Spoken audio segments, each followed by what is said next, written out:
ചിലരോട് പറയാൻ കഴിയില്ല, നോമ്പ് നോക്കിട്ടെന്ന് വെച്ചാൽ നിനക്കെന്താ നമ്മൾ കരുത്ത് സംസാരിക്കും. അതുകൊണ്ട് ദ്വാ ചെയ്യും. എല്ലാവർക്കും നന്നാകാൻ വേണ്ടി ദ്വാ ചെയ്യുന്നത് സദഖയാണ്. ഏറ്റവും വലിയ സദഖ ഒരു മനുഷ്യനെ നന്നാക്കാൻ, അള്ളാഹു കാക്കട്ടെ, അള്ളാഹു സലാമത്താക്കട്ടെ എന്ന് പ്രാർത്ഥിക്കൽ സദഖയാണ്. അതുകൊണ്ട് അറഫാ ദിവസമാണ് ഇന്ന്. വളരെ പ്രധാനപ്പെട്ടതാണ്. ബഹുമാനപ്പെട്ട ഹജ്ജാജികളായ 10-20 ലക്ഷത്തോളം വരുന്ന ഹജ്ജാജിമാർ ഇന്നലത്തെ രാത്രിയിൽ അറഫയിൽ നിന്ന് നേരെ മുസ്ദലിഫിലേക്ക് പോയി. ഇന്നത്തെ രാവിലെ ഇതാ പെരുന്നാൾ ദിവസത്തിന്റെ ആദ്യത്തെ കല്ലേറ് നടത്തിയിട്ട് ഇന്ന് ലക്ഷക്കണക്കായ ആളുകൾ ആ ചുട്ടുകൊള്ളുന്ന മരുഭൂമി, ചുട്ടുകൊള്ളുന്ന മഹ്ശറ പോലെയുള്ള സ്ഥലത്ത് എങ്ങനെ ചൂട് കൊണ്ട് ഏകദേശം 50, 57, 58 ഡിഗ്രി ചൂട് എന്നാണ് ഇന്നത്തെ കണക്ക് നമ്മൾ അറിഞ്ഞത്. അപ്പൊ 88 ഡിഗ്രി എന്നൊക്കെ പറയുമ്പോൾ എവിടെ എത്തി? അപ്പൊ ഇന്ന് രാവിലെ അവിടെയുള്ള ഒരു സഹോദരന്റെ ഹജ്ജിന് പോയ ഒരു കൂട്ടുകാരന്റെ വോയിസ് കാണാൻ കഴിഞ്ഞു. അദ്ദേഹത്തിന്റെ കൈകാലുകളൊക്കെ പൊട്ടി രക്തം ഇങ്ങനെ ഒഴുകി നടക്കാൻ കഴിയാത്ത അവസ്ഥ. പക്ഷേ നിർവാഹമില്ല നടക്കാതിരിക്കാൻ. എത്രയോ കിലോമീറ്റർ ദൂരെ ഇതാ നടന്ന് അതെങ്ങനെ വേഗത്തിൽ നടക്കാൻ കഴിയില്ല. തിരക്ക് കൊണ്ട് ഇങ്ങനെ വെള്ളത്തിൽ, കടലിലൂടെ വെള്ളം ഇങ്ങനെ ഒഴുകുന്നത് പോലെ ഒരു പ്രവാഹം പോലെ ഇങ്ങനെ നിന്ന് കൊടുത്താൽ മതി. ഇങ്ങനെ നീങ്ങുന്ന ഒരു കാഴ്ചപ്പാട് ലോകത്തിന്റെ നാനാ ഭാഗങ്ങളിൽ നിന്ന് അറബികളും അനറബികളും പണക്കാരും കോടീശ്വരനും പാവപ്പെട്ടവരും എല്ലാവരും കറുത്തവരും പഴുത്തവരും ആരെയും തിരിച്ചറിയാനില്ല. അവിടെ പ്രമാണിയാണോ രാജാവാണോ പ്രജയാണോ ഒന്നും തിരിച്ചറിയില്ല. ഒറ്റ വേഷത്തിലൂടെ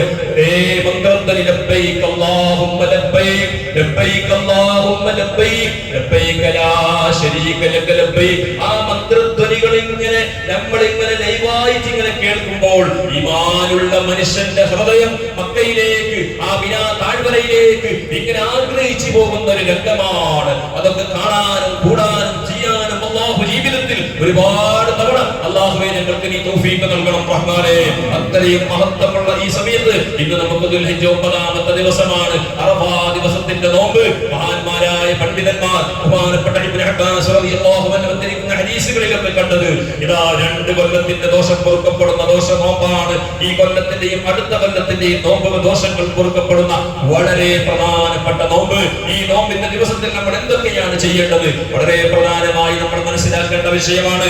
ഇന്നത്തെ ദിവസത്തിലൂടെ അല്ലാഹുവിലേക്ക് കൂടുതൽ ഇസ്തിഗ്ഫാർ ചൊല്ലേണ്ട സമയം. ഇന്നത്തെ സാഹചര്യം പ്രതികൂലമാണ്. ഈ രാജ്യത്തുള്ള മുസ്ലിമീങ്ങൾക്ക് ഭീഷണികളും പ്രയാസങ്ങളും പ്രതിസന്ധികളും നാടിന്റെ നാനാഭാഗങ്ങൾ എവിടെ നോക്കിയാലും, ഏത് പത്രം എടുത്ത് നോക്കിയാലും, ഏത് ന്യൂസുകൾ എടുത്ത് തുറന്നു നോക്കിയാലും കേൾക്കുന്നത് മുസ്ലിമീങ്ങൾക്ക് പ്രതികൂലമായ സാഹചര്യം തന്നെ. മുസ്ലിമീങ്ങളെ വേട്ടയാടാനുള്ള അഗാധമായ ശ്രമങ്ങളിലാണ് ഇവിടുത്തെ ഭരണകൂടം. ഇവിടുത്തെ ഒരു വിഭാഗം ആളുകൾ നമുക്കൊരേ തുണയുള്ളൂ. രാജാതിരാജാവായ റബ്ബ് സുബ്ഹാനഹു വ തആലയെ തവക്കുൽ ചെയ്തുകൊണ്ട് അല്ലാഹുവിന്റെ സഹായത്തിൽ പൂർണ്ണമായി കീഴ്വെച്ചുകൊണ്ട് കഅബ ശരീഫിനെ തകർക്കാൻ വന്ന അബ്രഹത്തിന്റെ ആനപ്പട വലിയ ഒരു സംഘമാണ്. ഇത് നമ്മൾ ഈ ദിവസത്തിൽ ചരിത്രത്തിൽ കൂട്ടി വായിക്കേണ്ടതാണ്. അബ്ദുൽ മുത്തലിബ് പോയിട്ട് ആ കൂട്ടുകാരോട് പറഞ്ഞത്, എതിർപക്ഷത്തിനോട് പോയി പറഞ്ഞത്, എന്റെ ഒട്ടകത്തിനെ ഇതാ അവർ പിടിച്ചെടുത്തിട്ടുണ്ട്, അത് വിട്ടുതരണമെന്ന് പറയുമ്പോൾ ആ കൂട്ടർ ചോദിച്ചു, നിങ്ങൾക്കൊരു ഒട്ടകത്തിന്റെ കാര്യമാണോ പറയാനുള്ളത്? കഅബ ശരീഫിനെ തകർക്കാൻ വന്ന ആനപ്പട, യമനിൽ നിന്ന് വന്ന ആനപ്പട, അബ്രഹത്തിന്റെ ആനപ്പട, എത്രയോ ആനകൾ, പട്ടാളങ്ങൾ വാദി മുഅഫർ എന്ന് പറയുന്ന സ്ഥലത്ത് തമ്പടിച്ചിട്ടുണ്ട്. അവരാദ്യ മണിക്കൂറുകളെ കൊണ്ട് കഅബ ശരീഫിനെ തകർക്കാൻ എടുത്തു വരികയാണ്. അതുകൊണ്ട് ഈ കഅബ ശരീഫിന്റെ കാര്യം പറയാനില്ലേ എന്ന് ആരാണ് മക്കത്തെ ഏറ്റവും വലിയ പ്രമാണി, ഏറ്റവും വലിയ ലീഡർ, അവിടുത്തെ എല്ലാവർക്കും ഏറ്റവും അംഗീകൃതനായ അബ്ദുൽ മുത്തലിബിനോട് ചോദിച്ചപ്പോൾ അബ്ദുൽ മുത്തലിബിന്റെ മറുപടി എന്താണെന്നറിയോ? ഈ കഅബ എന്റേതല്ല, ഖുറൈശികളേതല്ല, മക്കക്കാരുടേതല്ല, ബൈത്തുല്ലാഹ് അല്ലാഹുവിന്റെ ഭവനമാണ്. അതിനെ സംരക്ഷിക്കേണ്ടത് അല്ലാഹുവിന്റെ കടമയാണ്. അല്ലാഹു ഏറ്റെടുത്തുകൊള്ളും. അതുകൊണ്ട് എന്റെ ഒട്ടകത്തിനെ വിട്ടു തന്നാൽ മതി. അത്തരത്തോളം തവക്കുൽ ചെയ്തുകൊണ്ട് അവിടെ നിന്ന് അല്ലാഹുവിലേക്ക് കാര്യമേൽപ്പിച്ചപ്പോൾ എന്താണ് ഉണ്ടായത്? എന്താണ് ഇവിടെ ഉണ്ടായത്? അബ്രഹത്തിന്റെ ആനപ്പടയെ തകർത്തത് അബാബീൽ എന്ന് പറയുന്ന പക്ഷികളെ ഇറങ്ങിയിട്ടാണ്. അലം തറ കൈഫ ഫഅല റബ്ബുക ബി അസ്ഹാബിൽ ഫീൽ അലം യജ്അൽ കൈദഹും ഫീ തദ്ലീൽ വഅർസല അലൈഹിം തയ്റൻ അബാബീൽ എന്ന് പറയുന്ന ആ പരിശുദ്ധമായ ഖുർആനിന്റെ ഒരു സൂറത്ത് നമ്മൾ ഓതുമ്പോൾ ഇത് നമ്മുടെ ഹൃദയത്തിൽ ഈമാനികമായ ഒരു വിശ്വാസം ഉണ്ടാക്കിയെടുക്കാനുള്ളതാണ്. എത്ര വലിയ ആനപ്പടയെ അല്ലാഹു തകർക്കുന്നത്! ആകാശത്തിലൂടെ പറക്കുന്ന ഏറ്റവും ചെറിയ ഒരു അബാബീൽ എന്ന് പറയുന്ന ചെറിയൊരു പക്ഷി, ആ പക്ഷിയുടെ വായിലൂടെ അല്ലാഹു നല്ല ചുട്ടുകൊള്ളുന്ന തീക്കണല് പോലെയുള്ള ഒരു കല്ലുകളെ അല്ലാഹു വെച്ച് കൊടുത്തുകൊണ്ട് ആനപ്പടയിലേക്ക് ഇട്ടുകൊണ്ടപ്പോൾ ആനപ്പട പടയെ ആട്ടി നോക്കി, അടിച്ചു നോക്കി, ഇല്ല, ഒരു ചവിട്ടടി മുന്നോട്ട് പോകാൻ കഴിയാതെ അല്ലാഹു സുബ്ഹാനഹു വ തആല ആ പട്ടാളത്തെ മുഴുവനും വാദി മുഅസ്സർ എന്ന് പറയുന്ന സ്ഥലത്ത് അല്ലാഹു ഹലാക്കാക്കി കളഞ്ഞുകൊണ്ട് നശിപ്പിച്ചുകൊണ്ട് ആ ബൈത്തുള്ളയെ അല്ലാഹു മോചിപ്പിച്ചിട്ടുണ്ടെങ്കിൽ ഇന്നും ചരിത്രങ്ങൾ, ഇന്നും ഹജ്ജിന്റെ ക്ലാസുകൾ വായിക്കുമ്പോൾ നമുക്ക് ഹജ്ജിന്റെ ക്ലാസ് പറയുന്ന ഉസ്താദുമാർ പറഞ്ഞു തരുന്നു, ആ സ്ഥലത്തിലൂടെ യാത്ര പോകുമ്പോൾ വളരെ വേഗതയിൽ പോകൽ സുന്നത്താണ്. എന്തുകൊണ്ട്? അല്ലാഹുവിന്റെ അദാബ് ഇറങ്ങിയ സ്ഥലമായതുകൊണ്ട്. ഈ ചരിത്രത്തിൽ അന്ന് മുതൽ ഇന്ന് വരെ ഇതാ ഒരു ലേഖനം ചെയ്യപ്പെട്ടിട്ടുണ്ടെങ്കിൽ ഇതിലെല്ലാം നമുക്ക് പഠിക്കാനുള്ളത്, വന്നാര മുഅ്മിനീങ്ങളെ, അല്ലാഹുവിലേക്ക് തവക്കുൽ ചെയ്തത് യാതൊന്നും പാഴായി പോവുകയില്ല. റബ്ബിനോട് തവക്കുൽ ചെയ്യുക, അല്ലാഹുവിനോട് കാര്യങ്ങൾ ഏൽപ്പിക്കുക. ഈ രാജ്യത്തിന്റെ അത്ര വലിയ ഭരണാധികാരികൾ എന്ത് പറഞ്ഞാലും ഒരു രോമത്തിനാല് താൻ റബ്ബിന്റെ കുദറത്ത് കൊണ്ടല്ലാതെ ഒരു മനുഷ്യന് ഒന്നും ചെയ്യാൻ കഴിയില്ല എന്ന ഉറച്ച ഈമാൻ പഠിപ്പിക്കുന്നത് എന്റെ പരിശുദ്ധ ഖുർആൻ. ബഹുമാനപ്പെട്ട ഖലീലുല്ലാഹി ഇബ്രാഹിം നബിയുടെ ചരിത്രത്തിൽ എന്താ നമുക്ക് പഠിപ്പിച്ചു തരുന്ന ഏറ്റവും വലിയ ഗുണമാണ് മഹാനായ ഖലീലുല്ലാഹി ഇബ്രാഹിം നബി അലൈഹിസ്സലാത്തു വസ്സലാമിനെ അന്ന് നമ്രൂദിന്റെ പട്ടാളം തീ കുണ്ടത്തിലേക്ക് വലിച്ചെറിഞ്ഞില്ലേ? എത്ര ദിവസം? 40 ദിവസക്കാലം ആണിക്കത്തുന്ന തീകളിലേക്ക് വലിച്ചെറിഞ്ഞു. ഇബ്രാഹിം നബി അലൈഹിസ്സലാമിന് അതിലേക്ക് വലിച്ചെറിയാൻ കഴിയുന്നില്ല. അടുത്തേക്ക് പോലും പട്ടാളത്തിന് പോകാൻ കഴിയാത്ത സമയം വന്നപ്പോൾ ഇതാ ഇബ്ലീസ് വന്നിട്ടാണ് ഐഡിയ പറഞ്ഞു കൊടുക്കുന്നത്. ഒരു അമ്പും ബില്ലും ഉണ്ടാക്കിയിട്ട് ആ ബില്ലിൽ ഇബ്രാഹിമിനെ എഴുതി വിട്ടാൽ അഗ്നികുണ്ഡത്തിന്റെ നേരെ മധ്യത്തിൽ പോയി വീഴും. ഇബ്ലീസ് പറഞ്ഞു കൊടുത്ത തന്ത്രം ഐഡിയ പാസായി. നമ്രൂദിന്റെ പട്ടാളം ഇബ്രാഹിമിനെ തീകുണ്ഡത്തിലേക്ക് വലിച്ചെറിഞ്ഞു. നഗ്നനാക്കിയ രീതിയിലാണ് വലിച്ചെറിഞ്ഞതെന്നാണ് ചരിത്രം പറയുന്നത്. അല്ലാഹു സുബ്ഹാനഹു വ തആലയോട് ആ ഇബ്രാഹിം നബി അലൈഹിസ്സലാം എന്താ പറഞ്ഞത്? ഹസ്ബുനല്ലാഹു വ നിഅമൽ വകീൽ, ഹസ്ബുനല്ലാഹു വ നിഅമൽ വകീൽ, ഹസ്ബുനല്ലാഹു വ നിഅമൽ വകീൽ. അല്ലാഹു ഹസ്ബി അല്ലാഹ്, എനിക്ക് മതി. നമ്മൾ ചൊല്ലുന്നില്ലേ ഹസ്ബുനല്ലാഹ് എന്ന് പറയുമ്പോൾ ഇബ്രാഹിം നബി ചൊല്ലിയതാണ് ഹസ്ബി അല്ലാഹു വ നിഅമൽ വകീൽ, എനിക്ക് എന്റെ റബ്ബ് മതി.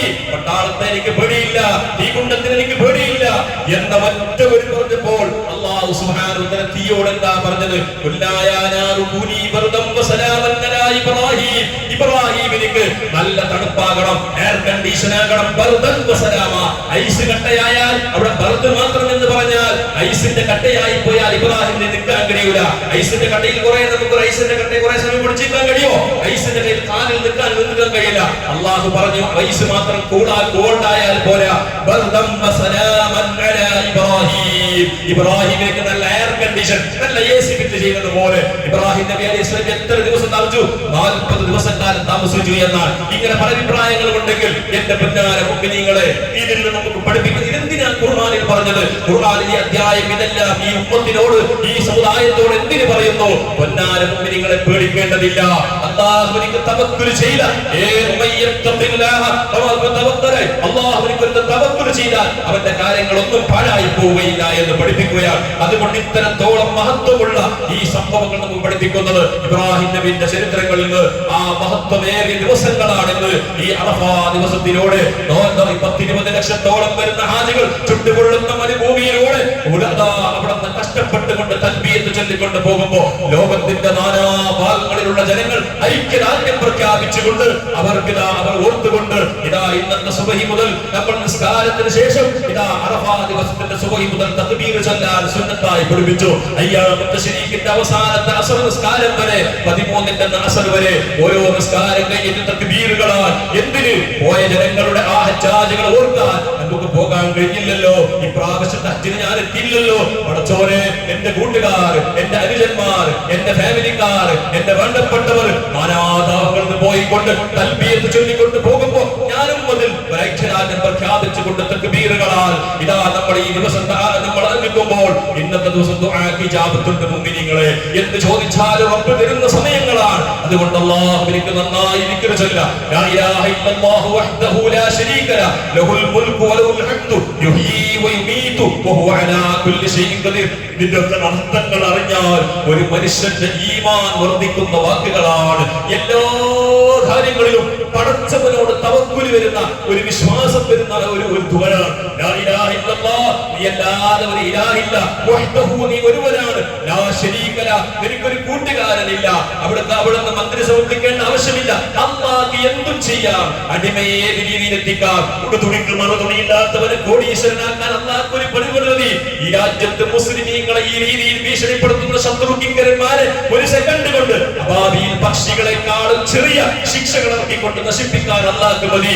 ഇവിടെ ഈ രാജ്യത്തിന്റെ ഇവിടെ NRC പാസാക്കുമെന്ന് പറഞ്ഞ് വിളംബരം നടത്തിയപ്പോൾ മനുഷ്യർക്ക് കണ്ണിൽ കാണാത്ത കൊറോണ എന്ന് പറയുന്ന ഒരു വൈറസ് വിട്ടുകൊണ്ട് അല്ലാഹു സുബ്ഹാനഹു വ തആല എത്ര ദിവസം, ഒരു ദിവസമല്ല 2 ദിവസമല്ല കൊല്ലങ്ങളോളം അങ്ങോട്ടും ഇങ്ങോട്ടും തിരിഞ്ഞു നടക്കാൻ കഴിയാത്ത രീതിയിൽ മനുഷ്യരെ ജയിലിൽ തടവറയിടുന്നതിനേക്കാളും വലിയ ഭീഷണി എന്ന നിലക്ക് ഭാര്യയ്ക്ക് ഭർത്താവിനെ സമീപിക്കാൻ കഴിയാത്ത രീതിയിൽ എത്ര ആളുകൾ കണ്ടില്ലേ? ഗൾഫ് രാജ്യത്തിൽ നിന്ന് വന്ന ഭർത്താവിനിക്ക് ഭക്ഷണം കൊടുക്കുന്നത് പട്ടിക്ക് ഭക്ഷണം കൊടുക്കുന്നത് പോലെ ഒരു പാത്രത്തിലിട്ടുകൊണ്ട് അങ്ങോട്ട് ഒഴിച്ചു കൊടുക്കുന്ന സീന് കണ്ടവരാണ്, കരഞ്ഞു പോയവരാണ്. ഇതൊക്കെ കണ്ടിട്ട് അള്ളാഹു ഉണ്ടാക്കിയതാണ്. ഇതെല്ലാം സിഗ്നലുകളാണ്, സാമ്പിളുകളാണ്. ജനങ്ങളെ പഠിക്ക്, അള്ളാഹ്ക്ക് ഒരു പണിയുമില്ല, അള്ളാഹ്ക്ക് ശിക്ഷിക്കാൻ ഒരു പണിയില്ല. പിന്നെ എന്തുകൊണ്ട് ഇങ്ങനെയായി എന്നതിന്റെ വ്യക്തമായ ഉത്തരം നമ്മളും കുഫാരികളും ഒരുപോലെയാണ്. നമ്മളും അസ്ബാബുകളെ മാത്രമാണ് പ്രതീക്ഷിക്കുന്നത്, അവരും അസ്ബാബുകളെ മാത്രമാണ് പ്രസംഗിക്കുന്നത്. നമ്മൾ അമാലുകളെ കൊണ്ട് അള്ളാഹുവിലേക്ക് അടുക്കുന്നില്ല. നമ്മൾ അസ്ബാബുകളെ കൊണ്ട് നമ്മളും പ്രശ്നം വന്നാൽ നിയമപാലകന്മാരെയും പട്ടാളത്തെയും പിടിച്ചുകൊണ്ട് ഇവിടുത്തെ ആളുകളെ കയ്യും കാലും പിടിച്ചിട്ട് മന്ത്രിമാരെയും ഇവിടുത്തെ പ്രധാനമന്ത്രിയെ പിടിച്ചുകൊണ്ട് കാര്യങ്ങൾ നേടാൻ പോകുന്നു. അള്ളാഹുവിലേക്ക് കൈ ഉയർത്തിക്കൊണ്ട് കാര്യങ്ങൾ നേടാൻ ശ്രമിക്കുന്ന ഒരു ഖൗമ് ഈ സമുദായത്തിൽ ഇല്ലാതെ പോയി എന്നതിന്റെ ഏറ്റവും വലിയ വ്യക്തമായ ഒരു പരാജയമാണ് നമ്മൾ അനുഭവിച്ചുകൊണ്ടിരിക്കുന്നത്. അതുകൊണ്ട് ഇന്നത്തെ സംസ്കാരം കഴിഞ്ഞാൽ തിരക്കുകൾ എല്ലാവർക്കും ഉണ്ടാവും. ദുനിയാവിൽ മനുഷ്യന് തിരക്ക് കഴിഞ്ഞ് ചെയ്ത് പണി ചെയ്യാറില്ല. പണി തീർന്നിട്ട് ദുനിയാവിൽ പണി തീർന്ന ഒരേ ഒരു ദിവസം തിരക്കില്ലാത്തൊരു സമയം എപ്പോ ഉണ്ടാവും? മരിച്ചിട്ടെല്ലാം കിടന്നിട്ട് 3 കഷ്ണം ഒരു വെള്ള തുണി കിടന്നിട്ട് പുരയിൽ ഇങ്ങനെ ഒരു അരമണിക്കൂറോ 10 മണിക്കൂറോ 8 മണിക്കൂറോ പുരയിൽ കിടത്തുന്ന അന്നേ നമുക്ക് തിരക്കില്ലാത്ത സമയമുണ്ടോ? റെസ്റ്റുള്ള സമയം ഇപ്പോ പിന്നെ പോയിട്ട് കബറിൽ കിടക്കണം. ദുനിയാവിൽ ഒരു മനുഷ്യനിക്കും പണിയില്ലാത്തവർക്കും തിരക്ക് തന്നെയാണ്, അല്ലെ? ഒരു പണിയില്ലാത്തവർക്ക് ഫ്രീ ഇല്ല. എനിക്ക് ഉസ്താദ് നിങ്ങൾ ഫ്രീ ഉണ്ടെന്ന് വെച്ചാൽ ഫ്രീ ഇല്ല, കാരണം നിങ്ങൾ പണിയുണ്ടാവും. ശുഭനാണ് മനുഷ്യൻ, ശുഭന്. അതുകൊണ്ട് ഈ പണികൾക്കിടയിലൂടെ അസർ നിസ്കാരം കഴിഞ്ഞാൽ പള്ളിയിലിരുന്നു കൊണ്ട് വീട്ടിലിരുന്നു കൊണ്ട് ലാ ഇലാഹ ഇല്ലല്ലാഹു വഹ്ദഹു ലാ ശരീക ലഹു ലഹുൽ മുൽക്കു നിനക്കാണ് അധികാരം, വലഹുൽ ഹംദു നിനക്കാണ് റബ്ബേ സർവസ്തുതിയും, നീയാണ് ജീവിപ്പിക്കുന്നവൻ, വയുമീത് നീയാണ് മരിപ്പിക്കുന്നവൻ, വഹുവ അലാ കുല്ലി ശൈഇൻ ഖദീർ എല്ലാത്തിനും കഴിവുള്ളവനാണ്. ഇത് പറഞ്ഞൊരു വിശ്വാസിക്ക് എന്താ പേടിക്കാനുള്ളത്? എന്ത് പ്രതികൂലം, എന്ത് പത്രത്തിൽ വന്ന ന്യൂസുകൾ പേടിക്കേണ്ടതില്ല. യുഹ്യീ വയുമീത് അല്ലാഹുവാണ് ജീവിപ്പിക്കുന്നവൻ, അല്ലാഹുവാണ് മരിപ്പിക്കുന്നവൻ. വെടിയുണ്ട വിട്ടിട്ട് നമ്മുടെ തകർക്കാൻ വന്നാലും അല്ലാഹുവിന്റെ വേണ്ടുകയില്ലാതെ മരിക്കൂല. കണ്ടില്ലേ പലസ്തീനിന്റെ ചരിത്രങ്ങൾ വായിക്കുമ്പോ, ന്യൂസുകൾ വായിക്കുമ്പോ ബിൽഡിംഗ് 8-9 ദിവസം കഴിഞ്ഞിട്ട് ഒരു പിഞ്ചു കുഞ്ഞ് ബിൽഡിംഗിന്റെ ഉള്ളിൽ നിന്ന് എഴുന്നേറ്റ് വന്നുകൊണ്ട് അമ്മിഞ്ഞപ്പാല് കൊടുക്കുന്ന സീന് 2-3 മാസം മുമ്പ് നിങ്ങൾ വായിച്ചിട്ടില്ലേ? 8-9 ദിവസങ്ങൾ ഒരു ബിൽഡിംഗിന്റെ ഉള്ളിൽ വായു പോകാനും സഞ്ചരിക്കാൻ പോലും വകയില്ലാത്ത രീതിയിൽ ആ കുഞ്ഞിനെ സംരക്ഷിക്കുന്നവർ ആരാണ്? അല്ലാഹുവാണ്. ആ റബ്ബിനിക്ക് ഇത്ര വലിയ കുദറത്തുണ്ട്, ആ അത്ര വലിയ പവറുള്ള ദിക്ർ ഇരുന്ന് ചൊല്ല്. ഈമാൻ ഉറപ്പിച്ചുകൊണ്ട് നല്ല കണ്ണടച്ചുകൊണ്ട് ചൊല്ല്. സൂറത്തുൽ ഇഖ്ലാസ് ഖുൽ ഹുവല്ലാഹു അഹദ് സൂറത്ത് 100 വട്ടം ഓതൽ നല്ലതാണ്. വളരെയേറെ ഈമാൻ വർദ്ധിക്കുന്ന, തൗഹീദ് വർദ്ധിക്കുന്ന സൂറത്താണ്. പരിശുദ്ധ ഖുർആനിന്റെ 3 ഭാഗമാണ്. ഫഇന്നഹാ മിൻ സുൽസിൽ ഖുർആൻ എന്ന് സയ്യിദനാ റസൂലുള്ളാഹി. 1 വട്ടം ഓതിയാൽ 10 ജുസ് ഓതിയ കൂലി, 2 വട്ടം ഓതിയാൽ 20 ജുസ് ഓതിയ കൂലി, 3 വട്ടം ഓതിയാൽ ഒരു ഖത്തം തീർത്തതിന്റെ കൂലി, അങ്ങനെ 100 വട്ടം ഓതിയാൽ 33 വട്ടം ഖത്തം ഓതിയതിന്റെ കൂലി കിട്ടുന്ന ഒരു സൂറത്ത് ഇത്രയും എളുപ്പത്തിൽ ഈ ഉമ്മത്തിലേക്ക് അല്ലാഹുവിന്റെ റസൂൽ വാഗ്ദാനം ചെയ്തിട്ടുണ്ടെങ്കിൽ, അല്ലാഹുവിന്റെ റസൂൽ ഈ ഉമ്മത്തിനോട് കരുണയുള്ളത് കൊണ്ടല്ലേ ചെയ്തത്? 60, 600, 700, 1000 കൊല്ലം ജീവിച്ച ഖൗമുകൾക്കിടയിലേക്ക് മഹ്ശറിലേക്ക് എന്റെ ഉമ്മത്ത് വരുമ്പോൾ പാപ്പറായി വരരുത്. അവർക്ക് അമലുകൾ വേണം. ഇവർക്ക് 40 50 കൊല്ലം ജീവിച്ച മനുഷ്യർ ചുരുങ്ങി അമല് കൊണ്ട് വന്നാൽ അവർക്ക് രക്ഷപ്പെടാൻ കഴിയില്ല. അതുകൊണ്ട് 10 മിനിറ്റ് കൊണ്ട് ഒരു 33 ഖത്തം ഓതിയതിൽ കിട്ടുന്ന കൂലി കരസ്ഥമാക്കുന്ന മഹത്വമുള്ള ഈ സൂറത്ത് ഇത് പറഞ്ഞിട്ട് നമുക്ക് വേണ്ട എന്ന് പറഞ്ഞാൽ എങ്ങനെയാണ് നമുക്ക് രക്ഷപ്പെടാൻ? മുഅ്മിനീങ്ങളെ, നമ്മൾ വെറും പെരുന്നാളിന് കോഴി വാങ്ങാനും മട്ടൻ വാങ്ങാനും ഡ്രസ്സ് വാങ്ങാനും പെരുന്നാളിന്റെ വിഭവസമൃദ്ധമായ ഭക്ഷണത്തിന് വേണ്ടി മാത്രം സമയം കളയുകയാണോ? അത് മഗ്‌രിബ് നിസ്കാരം കഴിഞ്ഞിട്ട് നിങ്ങൾ അതുമായി പാട്ടിന് പോയിക്കോളി. ശാസ്ത്ര നിസ്കാരം എന്ന് ചൊല്ലണം. എന്നിട്ട് അല്ലാഹുവിനോട് പ്രത്യേകമായി സൂറത്തുൽ ഹശ്ർ ഓതൽ സുന്നത്താണ്. അതുപോലെ തന്നെ സ്വലാത്തുൽ ഇബ്രാഹിമിയ, അല്ലാഹുമ്മ സ്വല്ലി അലാ സയ്യിദിനാ മുഹമ്മദ് വഅലാ ആലി സയ്യിദിനാ മുഹമ്മദ് കമാ സ്വല്ലൈത അലാ ഇബ്രാഹിമ ഇന്നക ഹമീദും മജീദ് വരെയുള്ള സ്വലാത്ത് അതിന് 100 വട്ടം ചൊല്ലുക. അതുപോലെ തന്നെ സുബ്ഹാനല്ലാഹി വൽഹംദുലില്ലാഹി വലാ ഇലാഹ ഇല്ലല്ലാഹു അല്ലാഹു അക്ബർ വലാ ഹൗല വലാ ഖുവത ഇല്ലാ ബില്ലാഹിൽ അലിയ്യിൽ അദീം. എല്ലാം തൂക്കിയാൽ എത്രയോ ടെന്റ് കണക്കിന് ഭാരമുള്ള ദിക്റുകളാണ്. ഒരു സുബ്ഹാനല്ലാഹ് തഖ്റഉൽ മീസാൻ സയ്യിദുനാ റസൂലുള്ളാഹി. ഒരു സുബ്ഹാനല്ലാഹ് മീസാനിനെ നിറക്കുമെന്നാണ്. ഖലീഫത്താനി ഖഫീഫത്താനി അലൽ ലിസാൻ ഖഫീഫത്താനി അലൽ മീസാൻ ഹബീബത്താനി ഇലൽ റഹ്മാൻ സുബ്ഹാനല്ലാഹി വബിഹംദിഹി സുബ്ഹാനല്ലാഹിൽ അദീം. ഇങ്ങനെ ഒരുപാട് മഹത്വങ്ങളുള്ള ദിക്റുകളുണ്ട്, ഇതെല്ലാം തസ്ബീഹുകളുണ്ട്. ഇതെല്ലാം ചൊല്ലിയിട്ട് അല്ലാഹുവിനോട് പ്രത്യേകം ദുആ ചെയ്യണം, അല്ലാഹുവിനെ തവക്കുൽ ചെയ്യണം. ഉദ്ഹിയ്യത്തിന്റെ കാര്യം എല്ലാവർക്കും അറിയുന്ന കാര്യമാണ്. ഉദ്ഹിയ്യത്ത് അറക്കൽ വളരെ പ്രധാനപ്പെട്ട സുന്നത്താണ്. ഫസല്ലി റബ്ബിക വൻഹർ. പക്ഷേ ഉദ്ഹിയ്യത്ത് ചിലപ്പോൾ ഞാൻ നേരത്തെ സൂചിപ്പിച്ചതുപോലെ ഉദ്ഹിയ്യത്ത് ആട് തന്നെയാണ് നമുക്ക് ഇന്നത്തെ ഈ കാലഘട്ടത്തിൽ ഇന്നത്തെ ഈ സാഹചര്യത്തിൽ അറക്കാൻ ഏറ്റവും ബെറ്റർ ആട് തന്നെയാണ്. അതിനുള്ള സാഹചര്യം വളരെ മോശമാണ്. നമ്മളെ ഏത് രീതിയിൽ കൊടുക്കണമെന്ന ഒരു അഗാധമായ രീതിയിലുള്ള തന്ത്രങ്ങളുമായിട്ട് ഇവിടുത്തെ നിയമപാലകന്മാർ നമ്മുടെ കൂടെയുള്ള അടുത്ത് എന്നോട് എന്റെ നാട്ടിലുള്ള ഒരു സുഹൃത്ത് എന്നോട് പറഞ്ഞതാണ്, ഉസ്താദേ മറ്റുള്ളവർ നമുക്ക് വിലക്ക് ഇതിന്റെ മൃഗങ്ങളെ തന്നിട്ട് പശുവിനെ തന്നിട്ട് വീട്ടിലേക്ക് എത്തിക്കാനുള്ള വ്യവസ്ഥകൾ ചെയ്തു തന്നിട്ട് ഇതാ വീട്ടിലേക്ക് എത്തിയതിന് ശേഷം അതേ ആളുകൾ അവിടുത്തെ സംഘത്തിന് വിളിച്ചുകൊണ്ട് കുടുങ്ങിയ സംഭവങ്ങൾ വരെ എന്റെ നാട്ടിലുണ്ടായിട്ടുണ്ട്. അതുകൊണ്ട് ആരെയും വിശ്വസിക്കാൻ പറ്റൂല. നമ്മുടെ വീട്ടിലുണ്ടോ മുമ്പേ കൊടുത്തു വെച്ചതൊക്കെ ഉണ്ടെങ്കിൽ അതിനെ നിങ്ങൾ ഭദ്രമായി വളരെയേറെ ജാഗ്രതയോടുകൂടെ അറുക്കണം. ആ അറുക്കുന്നത് അതിന്റെ സുന്നത്തോടുകൂടെ ആയിരിക്കണം. അത് നാളെയുടെ പെരുന്നാൾ നിസ്കാരം കഴിഞ്ഞിട്ട് അത് അയ്യാമത്തെ ശരീക്കിന്റെ അസറിന്റെ ഇടയിലുള്ള സമയത്ത് ഏത് സമയത്തും മറക്കാം. പക്ഷെ വളരെ നല്ലത്, വളരെ മൊക്കതായ സുന്നത്ത് നിസ്കാരം കഴിഞ്ഞ ഉടനെ പോയിട്ട് അറുക്കണമെന്നാണ്. അതുകൊണ്ടാണ് ഈദുൽ അദ്ഹയുടെ നിസ്കാരം കുറച്ച് വേഗതയിൽ നിസ്കരിക്കണമെന്നാണ്. നമ്മുടെ ഫിത്റിന്റെ ചെറിയ പെരുന്നാളിന്റെ നിസ്കാരത്തിനേക്കാളും കുറച്ച് വേഗം നിസ്കരിക്കണമെന്ന് ഫുഖഹാ പഠിപ്പിക്കാൻ കാരണം നീ അല്ലാഹുവിന് വേണ്ടി 2 റക്അത്ത് പെരുന്നാൾ നിസ്കാരത്തിൽ വൻഹർ എന്നിട്ട് വേഗം പോയി അറുക്കണം. അറവുശാലയിലേക്ക് പോകണം. കഴിയുന്നതും അവർക്ക് കഴിയുമെങ്കിൽ സ്വന്തമായി അറുക്കുക.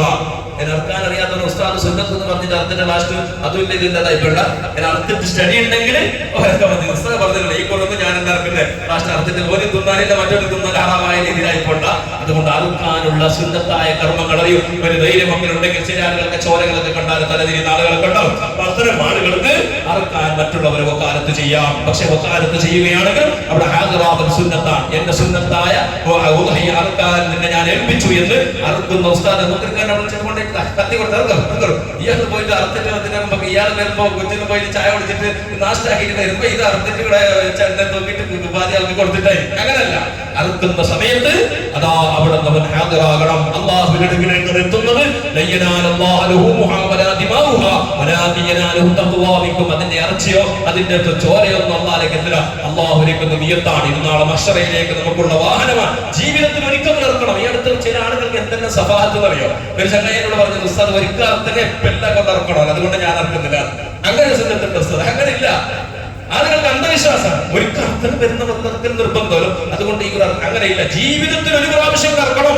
കഴിയാത്തവർ എപ്പോൾ കഴിയുന്നവർ എല്ലാ കൊല്ലവും നല്ലത് തന്നെ ഇറക്കാം. അല്ലാതെ ജീവിതത്തിൽ ഒരു പ്രാവശ്യമെങ്കിലും ഒരാളർത്ത് കൊടുക്കണം എന്നുള്ള നിയത്ത് നമുക്ക് വേണം. ഈ കൊല്ലം കഴിഞ്ഞു കാരണം അടുത്ത കൊല്ലം കഴിഞ്ഞില്ല, പ്രശ്നമില്ല. ആ സമയത്ത് നമുക്ക് ആവതുണ്ടോ, ആവതുള്ള സമയത്ത് അറുത്താൽ മതി, അതറുക്കണം. പിന്നെ വേറൊരു നമ്മളെ സഹായത്തിലുണ്ട്. മാർക്കറ്റിൽ പോയിട്ട് ഇറച്ചിനെ കൊണ്ടുവന്നത് ഒരാളിന്റെ ഇറച്ചിന്റെ കണക്കനുസരിച്ച് ഒരാളെടുത്തെങ്കിൽ എത്ര ഇറച്ചി 20 ഇറച്ചി കിട്ടും. അത്ര ഇറച്ചിനെ ഒരു മാർക്കറ്റ് പർച്ചേസ് ആക്കിയിട്ട് ഇവിടെ വന്നിട്ട് ഉദയ്യത്ത് തുറക്കുന്നേ, അത് ഉദയ്യത്താവൂല. അത് സദക്കന്റെ കൂലി കിട്ടും. സദക്ക സാധാരണ പെരുന്നാളിന്റെ കൊടുത്തിന്റെ കൂലി കിട്ടും. അറുക്കുന്നത് തഴീനായ മൃഗമായിരിക്കണം.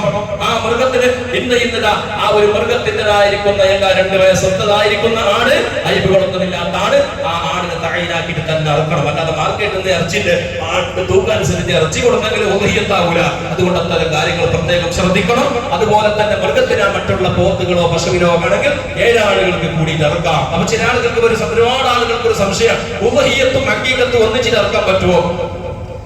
ഹഖീഖത്ത് പറഞ്ഞില്ലേ കിടാവായിട്ടാണ് ഇറക്കുന്നത്. അത് കിടാവായിട്ടല്ല, ഞമ്മത്ത് പണ്ടറുത്തില്ലെങ്കിൽ ഞമ്മ ഇപ്പൊ ഇറക്കണം. ഞമ്മളിപ്പം പറയുന്നത് പണ്ടത്തെ കാലത്ത് ഇറക്കാൻ അവരുടെ കയ്യിലാവുന്നില്ലല്ലോ. അത് ഇന്നെല്ലാം കാണാക്കിട്ടെങ്കിലും മക്കൾക്ക് വെച്ചിട്ടാകും മക്കളും ജീവിച്ചിട്ടുണ്ടാകും ഒരു ആടർക്കുന്നത് സുന്നത്താണ്, നല്ലതാണ്. പക്ഷെ പഴയ കാലത്ത് അങ്ങനെ ഉണ്ടായിട്ടില്ല. അതിന്റെ മഹത്വം അറിയാത്തത് കൊണ്ടും സാമ്പത്തികമായ ശേഷി ഇനി പണ്ട് അർത്തിട്ടുണ്ടെങ്കിൽ എന്താക്കാം, നമ്മളിപ്പോ അതിന്റെ കൂടെ ഇറക്കാം. അപ്പൊ എന്തായി, ഒരാട് കൊടുത്തിട്ട് എന്റെ ഉളുഹിയത്തും ഹക്കീക്കത്തും എന്ന് പറഞ്ഞിട്ട് രണ്ടിനും കരുതിന്റെ അർത്ത് ശരിയാവോ? രണ്ടും ഇല്ലാതെയാവും പറ്റൂല. അതും പോയി ഇതും പോയി, വെറും സടക്കന്റെ പോലെ കിട്ടും. എന്താക്കാം, അതേ സമയത്ത് ഒരു പോത്തിന് ഒരാൾ ഷെയർ കൊടുക്കും, 7 ആൾ കൂടി പോത്തിറക്കുന്നത്. അപ്പൊ എന്തായി, ഒരു 35,000 ഒരു പോത്തിന് വെച്ചോ. അപ്പൊ എന്താ 7 ആൾ കൂടുമ്പോ എന്തായി, 35 മിനിറ്റോ 7 എത്രയാണ് 5,000. എന്തായി, 5,000 ഒരു ഷെയർ കൂടിയിട്ട് എന്റെ ഉപയോഗത്തും ആക്കിയിരിക്കുന്നു. അതും നടക്കില്ല, അതും നടക്കുന്നില്ല. പിന്നെന്താക്കണം, 2 ഓഹരി എടുക്കാം. 2 ഓഹരി എടുക്കണം. അതായത് 35,000 ഒരു പോത്തെടുക്കണമെങ്കിൽ 7 ഓഹരി 2 ഓഹരി പോലെ എടുക്കാം. രണ്ട് പാർട്ട്ണർ കൂടെ 2 ഷെയർ കൂടിയിട്ട് 1 ഷെയർ എന്റെ അക്കീക്കത്ത്, കിടാവിന്റെ അക്കീക്കത്ത്, 1 ഷെയർ എന്റെ ഹുദിയത്ത്, അങ്ങനെ നടക്കാവുന്നതാണ്. അത് അത്രത്തോളം നമുക്ക് ഫുഖഹ അളവ് ചെയ്തതാണ്. അതുകൊണ്ട് കഴിയുന്നതും അത്തരം കാര്യങ്ങളൊക്കെ അറുക്കുന്ന സമയത്ത് ആദരാക്കണം. അതിന്റെ മാംസങ്ങളൊക്കെ കഴിയുന്നതും പാവങ്ങളിലേക്ക് തന്നെ എത്തിക്കാൻ നോക്കണം. കഴിയുന്നതും പാവങ്ങളിലേക്ക് തന്നെ. അടുത്ത കുടുംബത്തിലുള്ള ആളുകൾക്ക് അതിനെ കുറെ ദിവസം ഇങ്ങനെ ഫ്രിഡ്ജിൽ വെച്ചിട്ട് ഇങ്ങനെ സ്റ്റോക്ക് ചെയ്തിട്ട്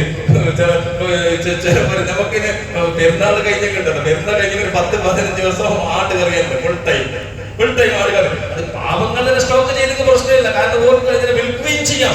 പാവങ്ങൾക്ക് വിൽക്കുക എത്രത്തോളം ഫുഖഹാ വർഗീയൊന്നു ഒരു പൈസക്കാരൻ എന്തായി, ഒരു ആടത്തിന്റെ അഞ്ചീകരത്തിന് എന്തായി വിൽക്കാൻ പറ്റുമോ?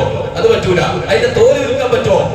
പറ്റൂല. ഇതിന് അർത്ഥം എന്തായി, എന്തായി ഒരു എത്രയുള്ള അർത്ഥം ഒരു ഫസ്റ്റ് കേട്ടോളൂ. അല്ലെങ്കിൽ ഇപ്പോൾ ഫസ്റ്റ് കൂലി നിശ്ചയിച്ചോളൂ. എന്താ അർത്ഥത്തിലായാലും എത്ര 2,000 എല്ലാ അർത്ഥം 1,500.